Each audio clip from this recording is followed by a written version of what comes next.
อันขับรถอยู่เกาหลีหันเขาขับทางเดียวกับปันเลนเดียวกับคือของลาวเขาเลยคอยหันมาอยู่พีเนาะมาอยู่พีก็ขับก็สามารถขับได้หั่นแหละแต่ว่ามันก็บ่ได้ถือ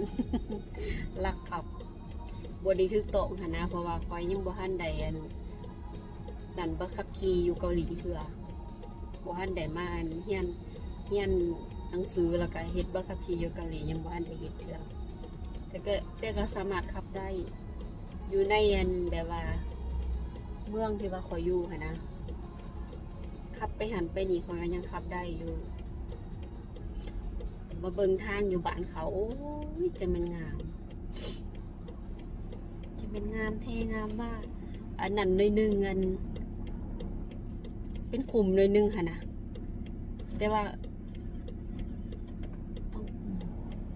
เขาวันเฮ็ดทางอยู่ผีค่ะนะ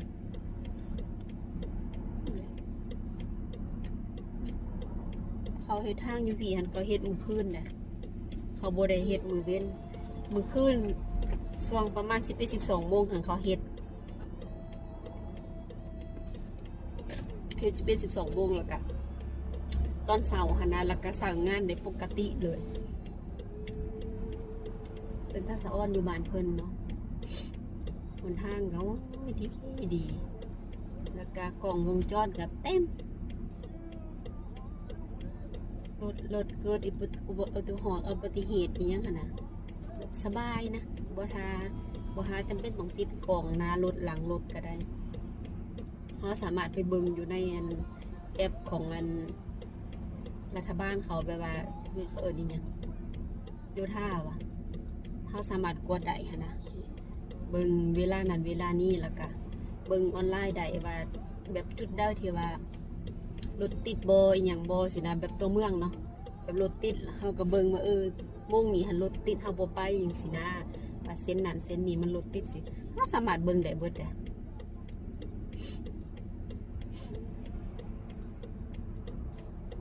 รถ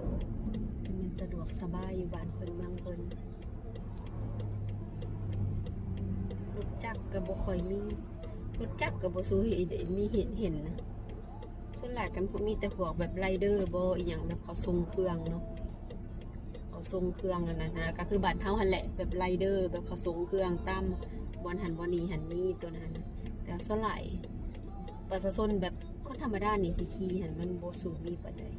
มีอยู่ในเมืองแต่ว่าส่วนน้อย